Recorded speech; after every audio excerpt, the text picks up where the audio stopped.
March the 19th, 2021. And I discussed where I didn't see the Carbondale Police Department actually trying to investigate. They said it was suicide in the beginning, then they said it's a death investigation. And from what I see, I don't see it as being actually a death investigation. I think that they still trying to prove that he committed suicide. When I was here last time, I told you all something that the chief said. I'm sure he probably denied it, saying my son got demons, my son had demons in him. And me and my two young daughters is willing to take a polygraph test to prove that he did say that. But not only that, he told you all, he can't deny that, he told you all that he was waiting for the Illinois State Police to get through the day reports. He was waiting on the coroner and the pathologist reports. But I want to tell you today, that was on the 13th. The pathologist report and the coroner's report has been ready. I have it in my hand. I went to Murphy Board and got it myself on the 5th of this month. They've been ready ever since since June the 23rd. Miss Charlotte, that made copies for me, she let me know. And I'm asking you all a couple of things. I asked you before to see if we can get somebody independent to investigate this. Because when I look at the pathologist report and look at the coroner's report, the coroner was, I believe, the third person or the fourth person on the scene. The Indian students, the one who found my son's body. Then they said the paramedics and a sergeant that's involved in everything that my son, when he was alive and dead, Sergeant Draper, Guy Draper, was on the scene. The coroner, in his report himself, to show you how they want to call it suicide. I worked on the ambulance. If I came on the scene of a dead person that's hung, I can't tell the coroner we have a person that hung himself. I can tell the coroner we have somebody that's hung up.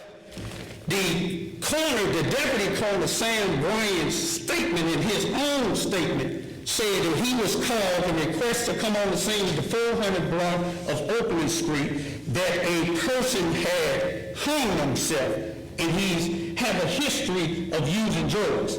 This was on the 19th. Me and my son's mother came down there. She came from Chicago. I came from Charleston, Missouri on the 24th of March, 5 days after my son was found hung.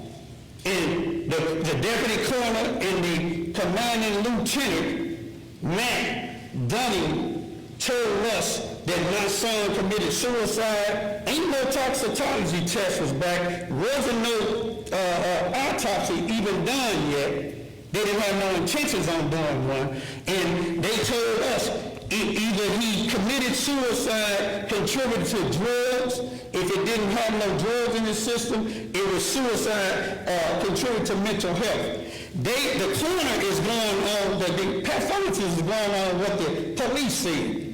Now, the police told them on March 11, 2021, at the Samaritan House, when they came on the scene, Sergeant Draper again, they came on the scene and my son said that he wanted to commit suicide. My son wouldn't go to the hospital with Sergeant Draper or the other police officer, the people, the two ladies there, one that's working there now and one that don't work there anymore.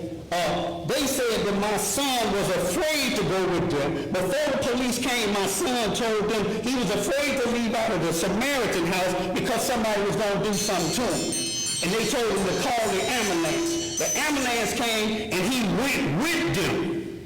And the lady said that she told me, I still talk to the lady, she said, I told the police that I told Brian, my son, the only way they're going to keep you and get you, because he wanted long-term treatment, the only way that they're going to keep you in the hospital, you have to tell them you want to commit suicide. The lady admitted to the police. The police ain't never talked to her again, and the two ladies, one working there now and one don't work there, both of them said my son wasn't suicidal. But look, my son got Mr. Ivey, I'm sorry. 30 seconds, please. Okay, 30 seconds. My bottom line is the coroner's report has nothing in there. He said after he did his exam, he didn't do no exam because my son said his t-shirts was gone already. He had on underwear, pants, and socks. He didn't do no exam. He took my son's shoes and didn't tell the pathologist because the pathologist don't have no report. He had blood on his shoes, he had blood on his pants, and his ribs was fractured, burnt. He didn't put that in his, but the pathologist did. I'm asking you all to get somebody independent because these individuals trying to cover up a murder and trying to say it was suicide. And all you got to do, I'm asking y'all, the body here, to come with me to the police station, look at them things that's hung because the chief city attorney said he can't stomach it, but yet he was a prosecuting attorney before. I want y'all to look at that. They ain't released. I filled out this paperwork on the 5th to get a copy of the paperwork, the Freedom of Information Act, but guess what? Ain't got it yet. I gave it to them by hand. 2 other people filed it the same day that they filed for it. They denied him saying it ain't ready, just like they said these ain't ready. I'm a living witness that this is ready. They is trying to cover up my son's death, and I refuse to do it. If I got to keep on coming down here, I'm going to keep coming, because I know, and the other people that was dealing with my son at the shelters, in the warming center, they said my son wasn't suicidal. He did 14 years and 9 months in the Illinois State Penitentiary from 16 years old to 30-something. And James was trying to kill him. Do you think he would have committed suicide then? Then, how did it? Mr. Allen. Okay, I'm gone. I apologize. I appreciate y'all. Thank you. Hello, my name is QueenRaymona, Nicole Ivy, and I'm the sister of Brian Lamar Jones.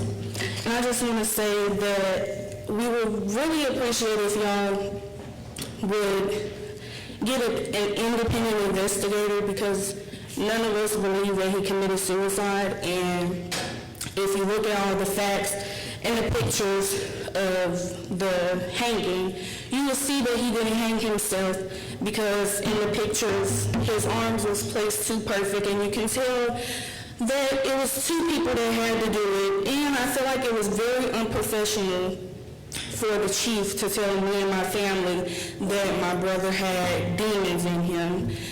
And I know he's going to say that he didn't say it because last time we were here he said he didn't say it, but I just feel like as a law enforcement officer that you shouldn't say that to the victim's family, and that's very unprofessional and disrespectful to say. And we will very much appreciate, again, if you all get an independent investigator, or tell them to let us at least get the pictures, because they won't give us the pictures, so we can just do it ourselves. Thank you.